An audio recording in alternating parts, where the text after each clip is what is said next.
están buscando el poder, como podría ser Cersei Lannister o la misma Khaleesi. Pero también está la dialéctica acerca del bien común, o qué es lo que supera el poder o las rivalidades que puedan haber, representada justamente por el Señor de la Noche. Entonces ya no son bienes particulares o buscas de poderes políticos o, digamos, de casas, sino más bien algo que nos supera a todos, la lucha entre los vivos y los muertos. Entonces, ¿cómo podemos buscar ese bien último trascendente que lo encontramos, aunque no sepamos muy bien con él, que es también en contraste con lo que es el mal absoluto? A veces no tenemos muy claro qué cosa es el bien, pero compartimos más o menos qué cosa es el mal. Y en ese sentido, a veces eso nos ayuda a unir diferencias. Ok, no estamos de acuerdo en qué es esto, pero al menos sabemos que tenemos que luchar contra esto.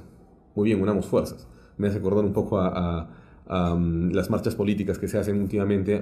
El día de hoy han salido una marcha en donde se unen a veces evangélicos, católicos, por algún fin común, que reconocen algo como un mal, aunque no estén de acuerdo exactamente en qué cosa es el bien. Entonces, en ese sentido, al menos desde un punto de vista político, se da.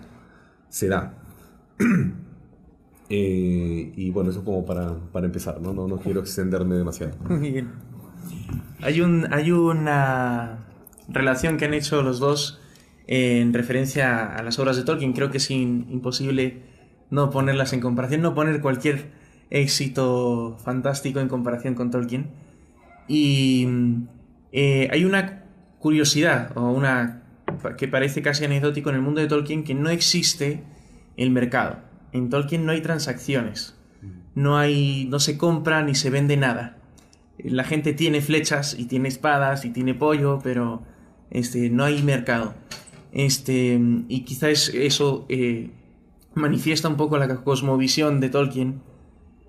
Encuentran quizá en el mundo de Tolkien, en el mundo de George R. Martin, en el mundo de Trono de Juegos, alguna carencia que sí se dé en el mundo real y que quizá refleja un poco la forma de ser o la manera de entender el mundo de George R. Martin. Y por otro lado, también con la referencia al medioevo que comentábamos, que parece medioevo pero al mismo tiempo parece renacentista, ¿no? Si realmente las guerras entre los reinos, si realmente la forma de vivir, de ser en el mundo de Juego de Tronos se corresponde a la forma medieval, ¿en qué se parece más a la renacentista? ¿En qué se parece más a la forma de hacer política medieval? Si las monarquías eran así, no era una cosa así, o cómo funcionaban quizás las monarquías en el mundo medieval realmente. Es muy interesante la pregunta que hace Javier. Yo creo que, por ejemplo, una de estas pistas está casi en una de las escenas finales, si no es la escena final de Juego de Tronos, ¿no? Se reúne el primer consejo del rey Bran, ¿no? El nuevo rey, y para discutir de los grandes, de los temas prácticos de gobierno, ¿no? Y uno de los primeros temas que discuten es acerca de la necesidad de financiar una escuadra nueva. Y un funcionario opone a esa prioridad la prioridad de reconstruir los burdeles, ¿no? Claro, en el mundo medieval de Tolkien esto no tendría cabida, ¿no? Esto sería como una cuestión ridícula, ¿sí? Pero en el mundo medieval renacentista de Juego de Tronos sí tiene cabida. ¿Por qué? Porque en el Juego de Tronos tiene cabida todo lo humano. Y lo humano es también lo noble, lo bueno, pero también lo más despreciable de la condición humana. Incluso se lo ve afrontar esa escena hasta con sentido del humor, ¿sí? Porque claro, la prioridad, ¿no? del nuevo reino tiene que ser también que los hombres estén felices, ¿no? Entonces, claro, allí se convierte en una naturalidad de estos comportamientos. Me hace acordar mucho al dilema que hay aquí en Arequipa y en otras ciudades de hay que establecer una zona rosa, porque si no, pues van a seguir habiendo conflictos y violencia al interior de la ciudad, ¿no? Claro, eso no tendría cabida en la cosmovisión de Tolkien, porque el mal no tiene justificación y no hay necesidad de permitirlo, ¿no? Bajo un orden cristiano, ¿no? En un orden cristiano, que es la mentalidad detrás de la que está Tolkien, el mal no tiene que ser permitido, aunque exista. Y siendo que el mal puede convivir y ser lo más despreciable del ser humano, lo cual no hay que rechazarlo, porque en la película y en los libros de Tolkien uno puede ver precisamente que hay muchos personajes que llegan a hacer cosas inenarrables y horribles porque han sido corrompidos por el mal. Una serie que intente plasmar una mentalidad cristiana en el mundo no tiene por qué ocultar el mal, ¿no? Al contrario, tiene que expresarlo de la manera más real que pueda ser. Ahora, de eso a convivir en un mundo donde el mundo es así, no hay un gran paso, ¿no? Ahí me llama mucho la atención. En los primeros capítulos, en las primeras temporadas, hay una hipersexualización en Juego de Tronos. Yo no digo que esto no sea parte del argumento de Juego de Tronos, pero me parece muy interesante que en las primeras temporadas hay una gran carga de escenas sexuales que parecen innecesarias en muchos casos, ¿sí? Ya hacia el final de las temporadas parece que los mismos productores de HBO dijeron, oye, no son tan necesarias. Aquí lo que la gente la gente de Juego de Tronos no mira para ver precisamente estas escenas de contenido sexual, sino para ver cómo los personajes se van traicionando entre ellos. Pero creo que esto es producto precisamente de la misma permisividad que se tiene, no solamente con el Juego de Tronos, sino con todo lo que puede ser lo más bajo del ser humano. Entonces, claro, tenemos personajes con claros oscuros por todo lado que se van redimiendo. Tyrion Lannister empieza siendo casi un ser vanidoso, borracho, egoísta, presumido, ¿no? Y se termina convirtiendo en un ser sensato, reflexivo, mesurado, defensor incluso del honor de una de las princesas Stark, ¿no? Este cambio creo que se explica por una evolución de los personajes que va teniendo el mismo George Martin, y creo que eso es producto de que él mismo no sabe hacia dónde está llevándole la historia. La historia es lo importante, ¿sí? Para Tolkien estaba muy claro el final. Para George Martin no, porque lo que importa es la trama, ¿sí? Es la lucha de tronos. No importa la meta final. Creo que esa es una de las pequeñas distinciones que yo haría, ¿no? Porque parece como que normal estas disputas en juego. Y claro, le agarras cariño a un personaje y lo matan. ¿Y por qué sucede esto? Porque, claro, tú comienzas a leer El Señor de los Anillos y esto no sucede así, ¿sí? Los personajes vitales son conservados, ¿sí?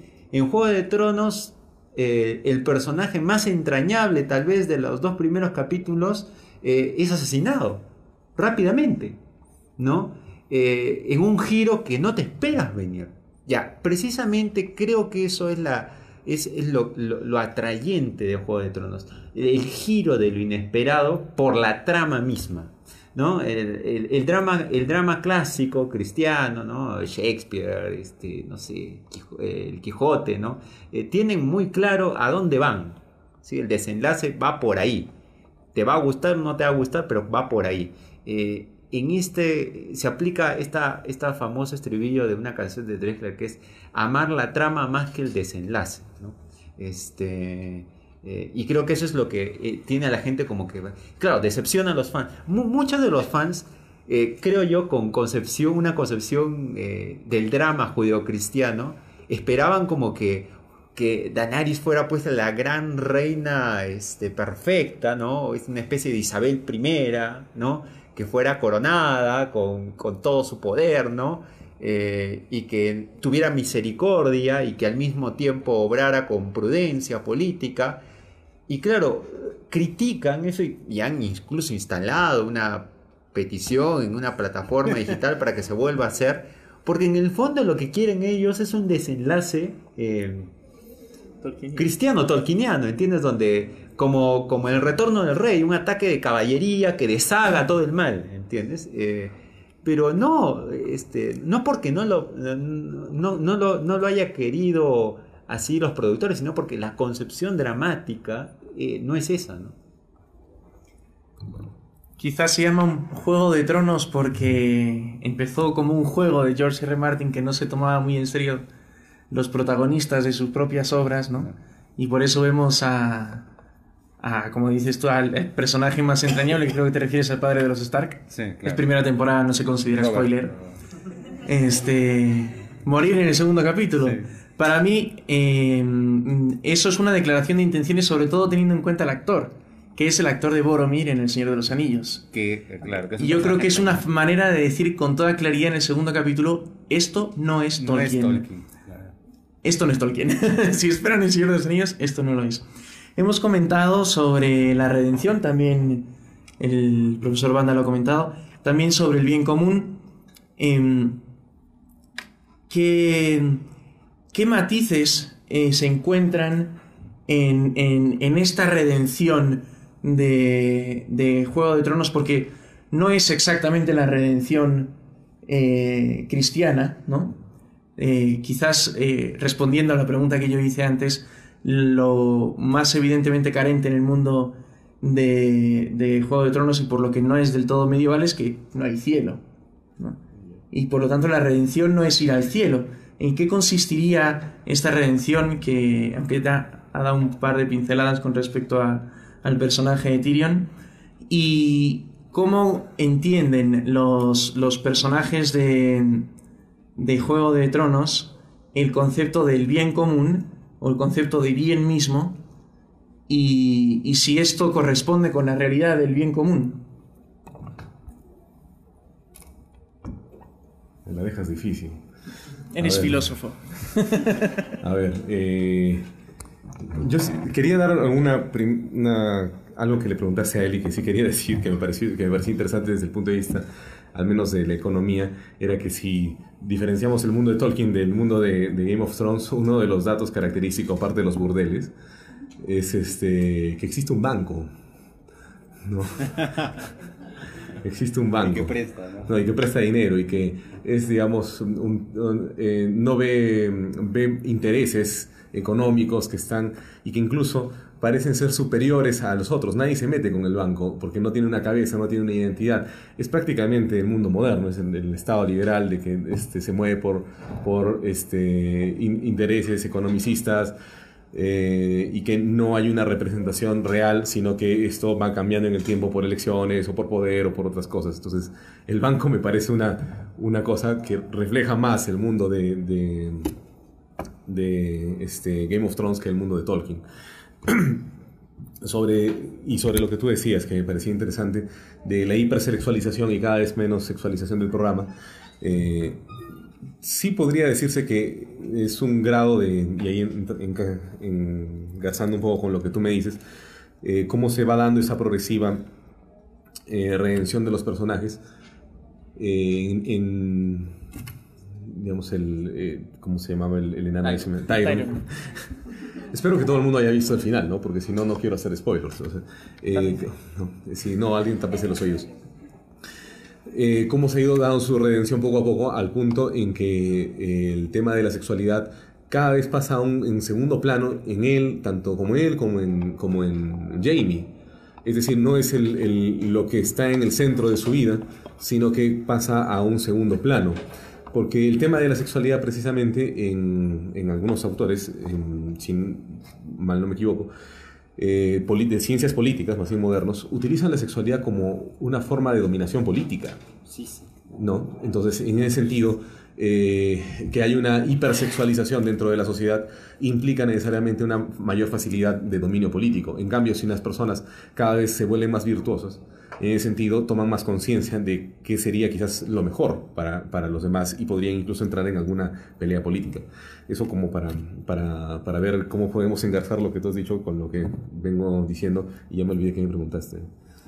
Bueno, con respecto a la redención, ¿y cuál es la concepción del bien común? Bueno, el tema de la redención.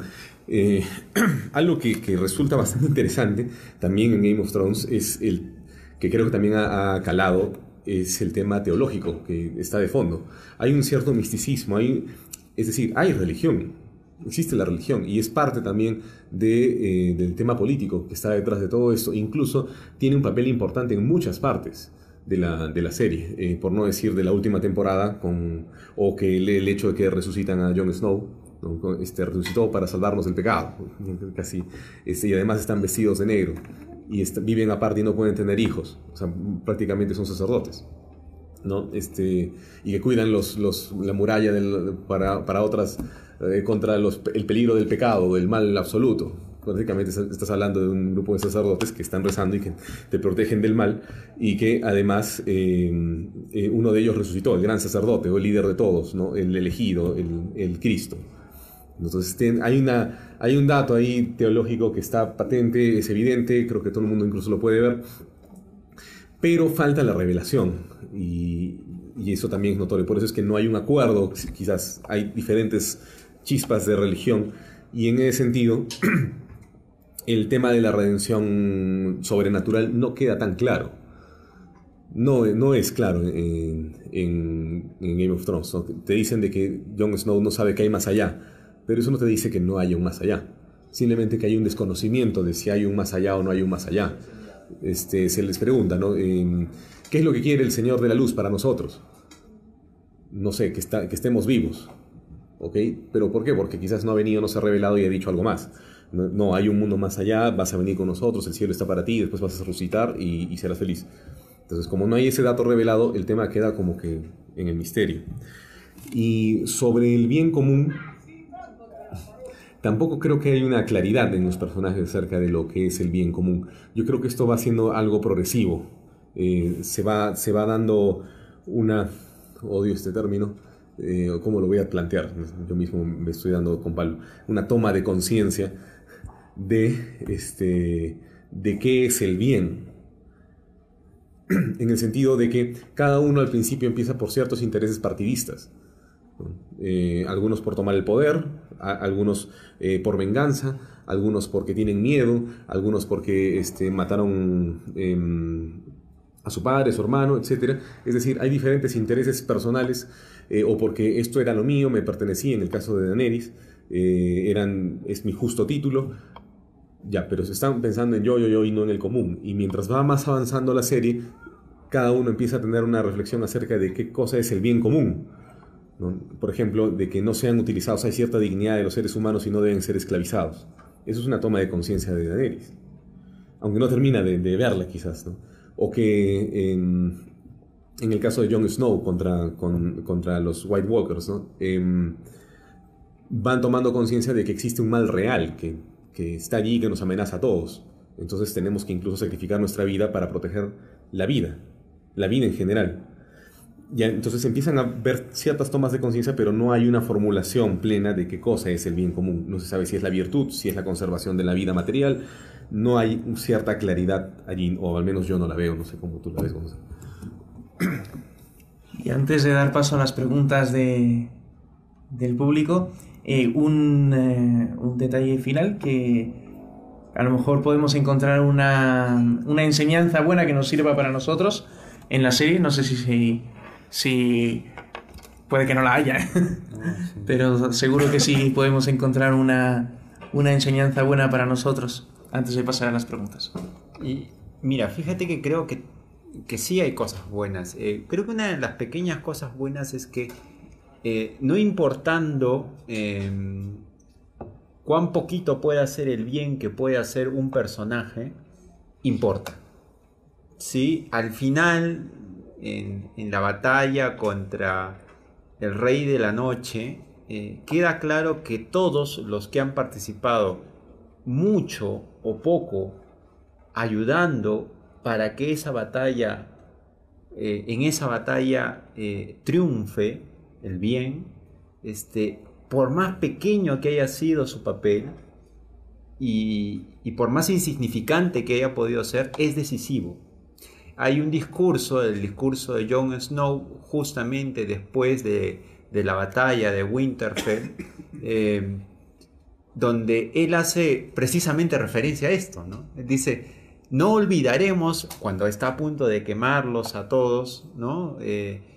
No olvidaremos a cada uno de ustedes, y todo el mundo tiene una deuda que no podrá ser pagada nunca con cada uno de ustedes, ¿no? Parece muy importante eso, ¿no? Que a veces creo que es una enseñanza que es muy importante, ¿no? Pequeños actos de bien que parecen, claro, a mí me parece muy interesante que incluso sea Arya Stark la que con un cuchillo de este vuelo mata al Rey de la Noche. Que mira que Daenerys tenía un dragón y Jon Snow tenía un dragón y que con un solo ataque del dragón podían matar 200, 300 soldados, ¿sí? Pero quien termina matando al Rey de la Noche no es esto no es lo que sucede en los libros, porque sabemos que Arya Stark ya fue muerta hace mucho tiempo en los libros, ¿no? Pero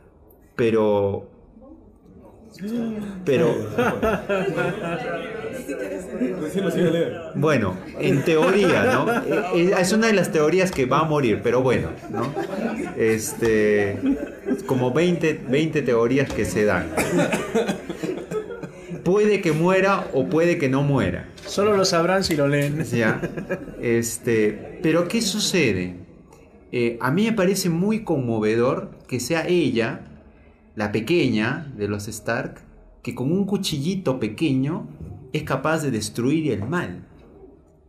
Y no sea Daenerys Targaryen, que lo tiene enfrente al Rey de la Noche, ¿no? Lo tiene enfrente, le manda su Dracarys, y el Rey de la Noche un poquito chamuscado nomás, ¿no? Dice, oye, ¿qué pasó acá? ¿No? O sea, me parece muy interesante eso, ¿no? Porque también me remite, qué interesante, me remite a Tolkien, ¿sí? Porque precisamente no es Aragorn, no son los ejércitos los que terminan metiendo el anillo en Mordor, sino es un hobbit con muchos defectos que agarra el anillo y que no queriendo ni siquiera deshacerse de él, lo mete por accidente, sí, después de una pelea, ahí pelea con Sméagol, pero terminan enterrando el anillo. No lo entierran los ejércitos de los hombres, no lo entierran dos hobbits, ¿no? Entonces me parece muy interesante eso, ¿no? Que finalmente sean pequeños actos de bondad los que hacen la diferencia, ¿no? En la trama, ¿no?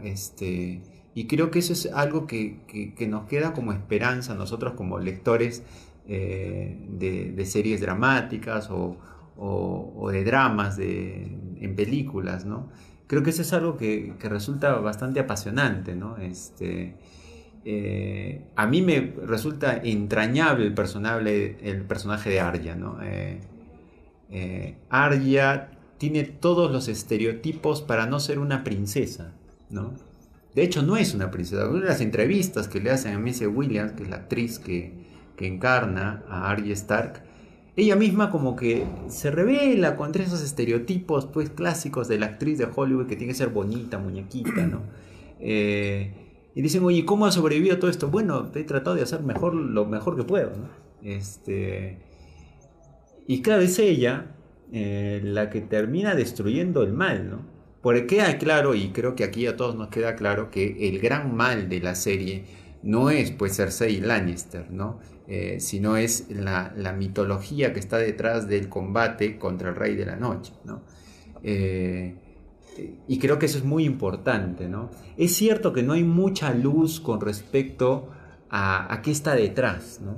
Porque no nos han contado. Ya han anunciado una precuela donde en teoría nos van a contar cómo inicia el mundo de George Martin, ¿no? Y parece que va a ser un mundo donde nos cuentan cómo inició, cómo se concibieron los caminantes blancos, cómo se concibió el Rey de la Noche, ¿no? Y tal vez en ese momento tendremos algún tipo de idea. Pero creo que siempre como que los reclamos van a venir de pronto ya, ¿por qué no se presentan como algo bueno o malo? ¿No? Ya, defínanse, ¿no? Y creo que esa es una cosa muy interesante. Interesante que cada cosa que hagas, por muy pequeña que sea, cuenta, ¿no? A veces estamos pensando que hay que ser presidente del Perú para transformar el Perú, que hay que hacer un partido político, que sí, que hay que hacerlo, que hay que ir.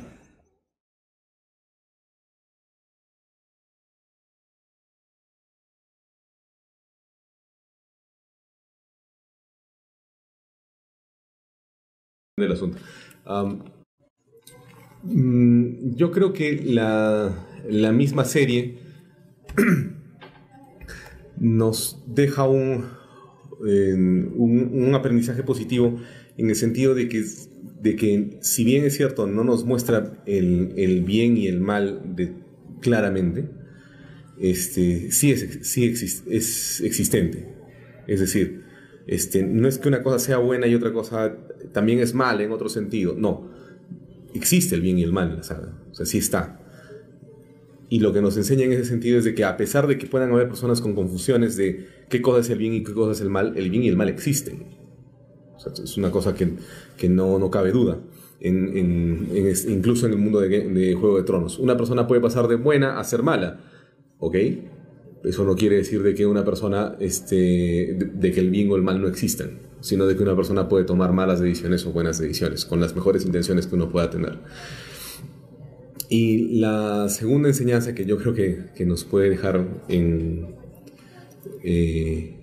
este mundo en general es, yo creo que el respeto a una cierta tradición, que me parece importante. Sobre todo porque al final, espero no hacer spoiler con esto, si alguien no ha visto, por favor tápese los oídos, ¿ya? Prácticamente ganan los Stark. O sea, ganan los Stark. Es decir, los Stark que están en Poniente son reyes. El reino independiente, Sansa Stark. En los Guardianes de la Noche, un hijo mestizo Stark. Y al final, los Starks son gente tradicional. Son los que al final, dicho de otra manera, al final de todo este Juego de Tronos, ¿quiénes vencieron? ¿El poder o la tradición? La tradición. En el fondo venció la tradición. La tradición desde cualquier punto de vista. Desde el punto de vista de continuidad de las familias, ¿no? Del respeto a los juramentos. Me acuerdo de Mormont, la pequeña, ¿no? hacia Sansa, y así sucesivamente. Es decir, la tradición yo creo que es la gran victoriosa dentro del Juego de Tronos y es una de las grandes enseñanzas que nos puede dejar esta serie. Muy bien, creo que han ido escribiendo en los papelitos que se les ha dado. Sí, los vamos entregando para... A ver. Aquí, por ahí. Muy bien. ¿Bien? Hay muchas preguntas. Si no, ve entregando y que vayan...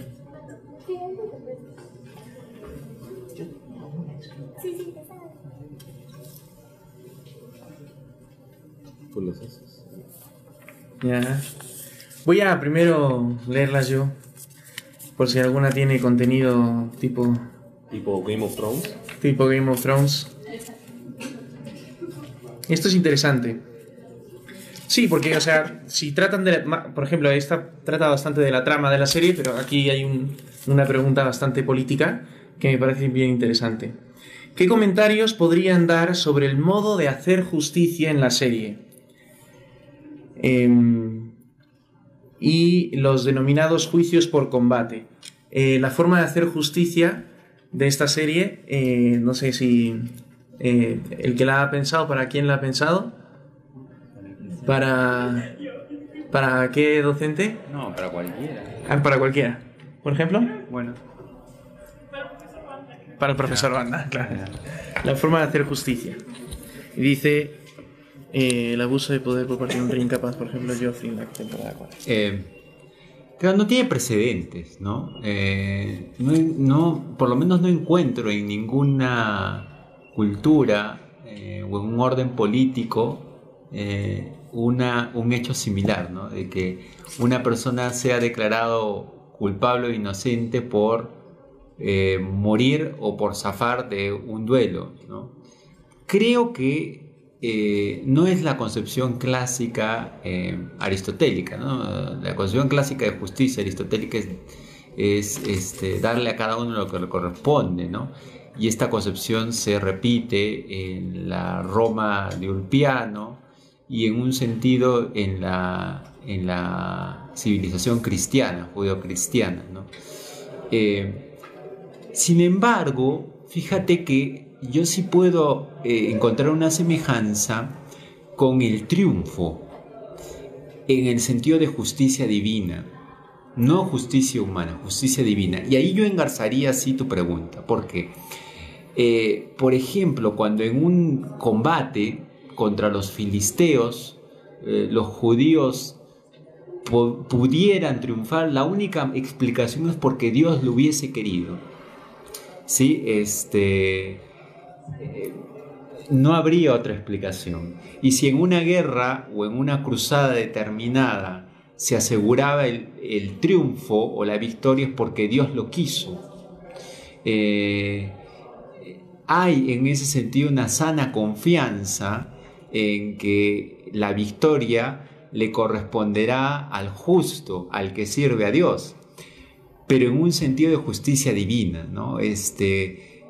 Porque Santiago aparece en las visiones de los soldados españoles que están combatiendo en la reconquista española, y por qué aparece peleando con ellos, porque él en un sentido les asegura el triunfo, ¿no? El triunfo sobre el mal, ¿no? En este caso sobre los moros, ¿no? En ese sentido yo entendería la victoria en el sentido de justicia divina. O sea, si Dios pelea conmigo, o el bien pelea conmigo, o yo soy justo, ¿sí? No me van a vencer, ¿sí? Ahora, en la práctica, esto no sucede así, ¿no? Si yo en este momento nombro un campeón, pues, y tal vez este campeón es derrotado, no sucede así. No es que siempre que hay un juicio por combate hay una intervención divina para que el más fuerte venza, ¿sí? A veces el más débil puede vencer, ¿no? Pero creo que eso sería lo más parecido que podría hablar, ¿no? Esa confianza en que la justicia encarnada por la idea del hombre justo, y en ese sentido Dios que pelea conmigo, yo triunfaré, ¿no?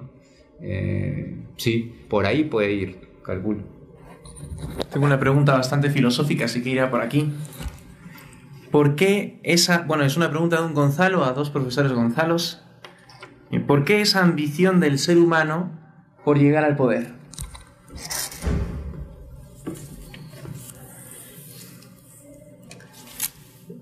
¿Por qué esa ambición del ser humano por llegar al poder? No sé si alguien que pueda saber quién ha sido el que ha hecho la pregunta, ¿no? Bueno, bienvenido al club de los Gonzalos. Yo creo que está en nuestra naturaleza el hecho de tener o poder, bueno, estoy utilizando el término poder, precisamente el de poder. Es decir, somos seres que por naturaleza somos libres en ese sentido. Con lo cual, todo lo que hacemos tiene que ver con un tipo de dominio. Y el principal dominio viene en nosotros. O sea, tenemos poder sobre nosotros mismos. Ahora, ese poder puede desordenarse y puede caer en otras cosas, que no es, no me domino a mí, sino trato de dominar a otros, porque no puedo llegarme a dominar a mí mismo.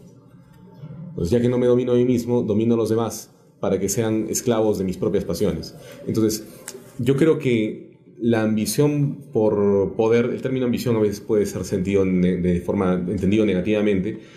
Yo creo que somos seres o que tenemos poder, y en ese sentido buscamos el poder, pero a veces lo buscamos mal. Entonces el poder en sí mismo yo creo que no es algo malo. Me parece que que habría que entender eso de esa manera, ¿no? En primer lugar. Entonces, ya si le añadimos el término ambición como algo negativo, yo creo que ¿por qué esa ambición, o sea, entendida como término negativo del humano para justamente por llegar al poder, es el problema del mal? Es el problema filosófico del mal, de por qué hago el mal que no quiero, que diría San Pablo. O sea, y esto es algo que los filósofos han discutido siempre, desde Platón hasta la actualidad. ¿Por qué existe el mal? Y la respuesta cristiana para esto es porque hubo un pecado original y porque existe el maligno, ¿no? Bien. Una pregunta política. ¿La serie da alguna luz para salir de los problemas políticos actuales?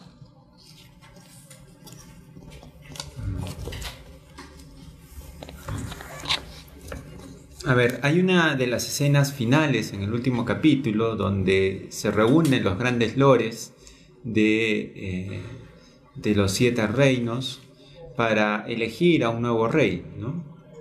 Y en medio de las propuestas, ¿sí?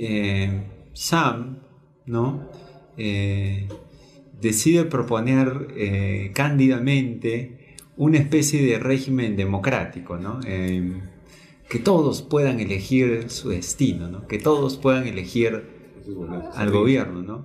Y todos los señores se ríen, ¿no? Se ríen, pero de una manera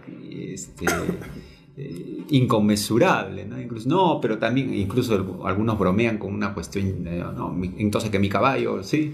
Se decida también, ¿no?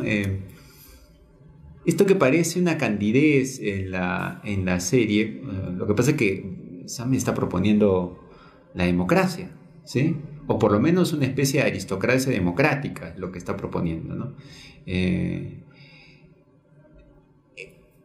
¿Qué luces pueden ayudar? Mira, parece ser, creo yo, que una cosa muy interesante es que efectivamente cuando se ha acabado el peligro de la guerra cierta, se ha derrotado el mal protervo que existía, que eran los caminantes blancos y el ejército del Rey de la Noche.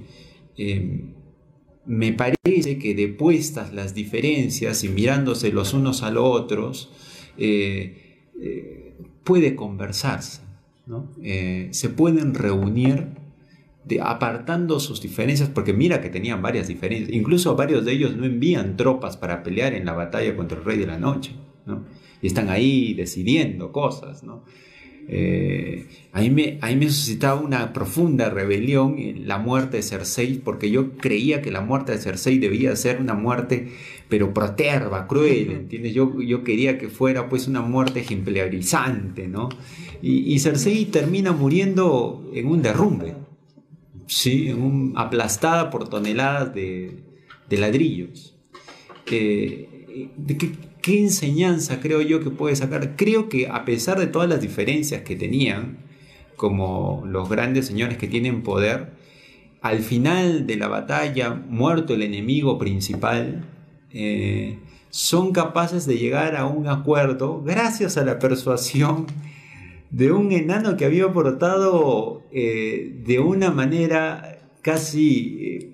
era un enano lascivo en las primeras temporadas, lleno de defectos, y se convierte en el hombre más sabio de los 7 reinos, ¿no? Eso me parece una cosa interesante, ¿no? Que dejando de lado sus diferencias, son capaces de nombrar a un rey que es el mejor capacitado para el trono, ¿no? Acá puede haber polémicas, ¿no? Porque acá pueden decir, no, él no era el más capacitado, pero mira, una de las cosas que me parece muy interesante y en la filosofía política siempre se aprecia, generalmente los buenos reyes son aquellos reyes que no quieren el poder, ¿sí? Que casi perciben el poder como casi una imposición, una cosa que tienen que cargar como una cruz, ¿sí? Es un deber moral antes que una ambición política, ¿no? Y Bran no va a cargar esto como hoy voy a ser el hombre más poderoso del mundo. Él sabe todo lo que va a sufrir seguramente, ¿no? Incluso cuando se le propone a Tyrion Lannister ser la mano de este nuevo rey, ¿no? Él mismo dice, no, ya estoy curado de esto, ya no quiero más, ¿no? No, mira, tú me has elegido rey, o sea, tú me has metido en este embrollo, ahora te vienes conmigo, porque tu manera de redimirte no va a ser yéndote por ahí a vacacionar y a tomar vino y a tener 20 mujeres, ¿no? Tu manera de redimirte frente a todo lo que puedes haber hecho mal, ¿sí? Va a ser gobernando conmigo. Es decir, el gobierno para ellos se convierte en una redención y en un deber de Estado, en un sacrificio de la vida. Creo que eso es una lección que podríamos utilizar para muchos políticos hoy en día, ¿no? El cargo del político, que hoy en día es visto como el aprovechador, el vividor, el corrupto, no, sino el del sacrificio. El que, oye, tú has llevado a este extremo, entonces ahora tienes que pagar con tu vida y con tu consagración, ¿no? Creo que podría ser una de las cosas, ¿no?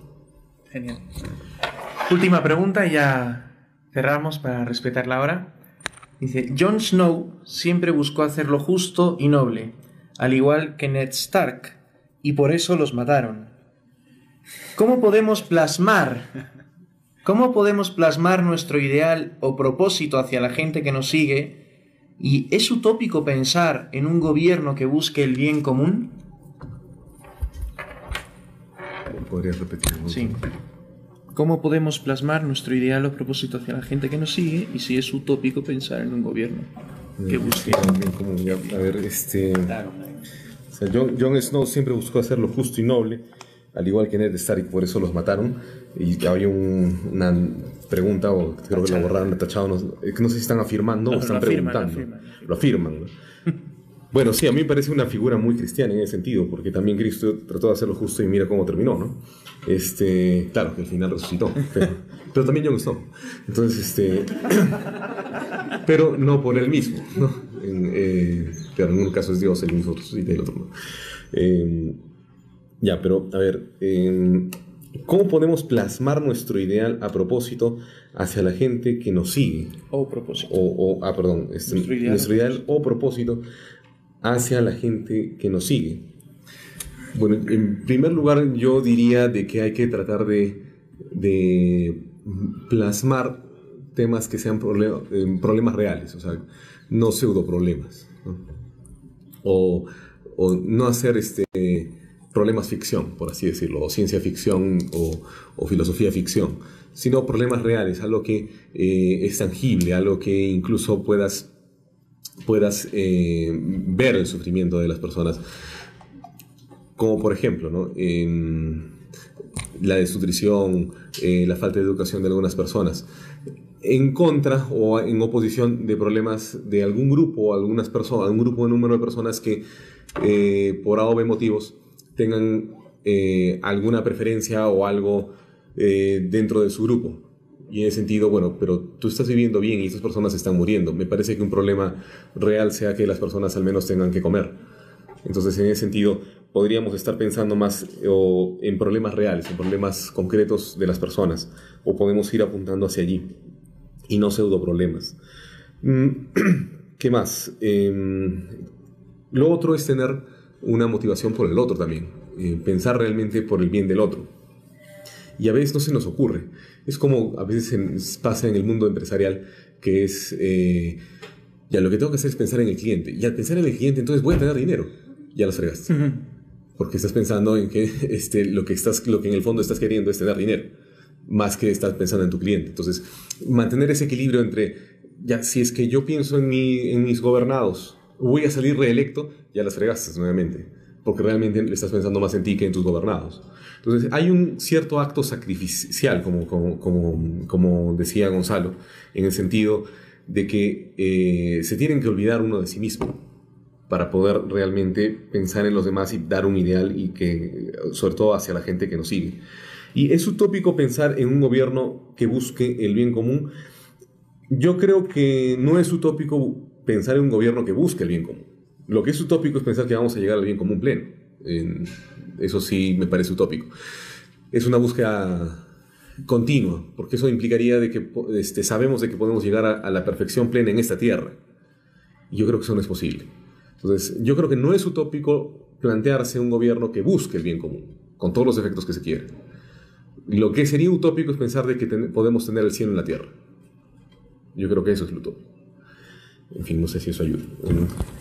Pues muy bien, muchas gracias. Quizá en relación a lo que comentábamos, la tradición cristiana nunca ha entendido la política como lucha por el acceso y el mantenimiento del poder, sino como servicio al bien común y como mayor o más alto grado de caridad, ¿no? Que eso implica, pues, justamente lo que comentaban ambos, de desprenderse de uno mismo por amor al prójimo. Bien, muchísimas gracias. Esto ha sido todo por este conversatorio. Seguiremos haciendo conversatorios más adelante. Gracias también a los que nos están siguiendo por las redes. Y nada, les invito a dar un fuerte aplauso para nuestros dos profesores. Gracias. En nombre del Centro de Gobierno, José Luis Bustamante y Rivero de la Universidad Católica San Pablo, les damos las gracias de nuevo y les invitamos a que puedan salir o comentar o ya fuera de la formalidad del evento propiamente.